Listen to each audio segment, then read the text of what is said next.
കാർത്തികപ്പള്ളിയിൽ തകർന്ന സ്കൂൾ കെട്ടിടത്തിൽ ക്ലാസുകൾ നടക്കാറുണ്ടായിരുന്നില്ല എന്ന വിദ്യാഭ്യാസ മന്ത്രിയുടെ പരാമർശത്തിനെതിരെ രക്ഷിതാക്കൾ. കഴിഞ്ഞ വ്യാഴാഴ്ച വരെ അവിടെ പഠനം നടന്നു. ഭാഗ്യം കൊണ്ടാണ് കുട്ടികൾക്ക് അപകടമുണ്ടാകാതിരുന്നത്.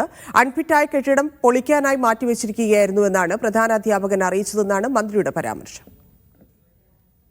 സ്കൂളിന്റെ മുൻഭാഗത്തുള്ള അൺഫിറ്റായിട്ടുള്ള കെട്ടിടത്തിന്റെ ഓടും മേൽക്കൂരയുമാണ് അടർന്നു വീണത്. യഥാർത്ഥത്തിൽ അൺഫിറ്റാണെന്ന് പറഞ്ഞു കഴിഞ്ഞാൽ അത് പൊളിച്ചു മാറ്റേണ്ടതാണ്. അവിടെ വെച്ചോണ്ടിരിക്കില്ല. കെട്ടിടത്തിന്റെ ക്ലാസ് നടക്കുന്നില്ല എന്നതാണ് ഹെഡ് മാസ്റ്റർ ഉന്നത ഉദ്യോഗസ്ഥന്മാരെ അറിയിച്ചിട്ടുള്ളത്. വ്യാഴാഴ്ച വരെ വർക്ക് ചെയ്ത് എന്റെ കുഞ്ഞുങ്ങൾ 4 ക്ലാസ് റൂമിന്റെ മേൽക്കൂരയാണ് താഴെ കിടക്കുന്നത്. ഞങ്ങളുടെ എല്ലാ മക്കളും 4 പഠിക്കുന്നത്.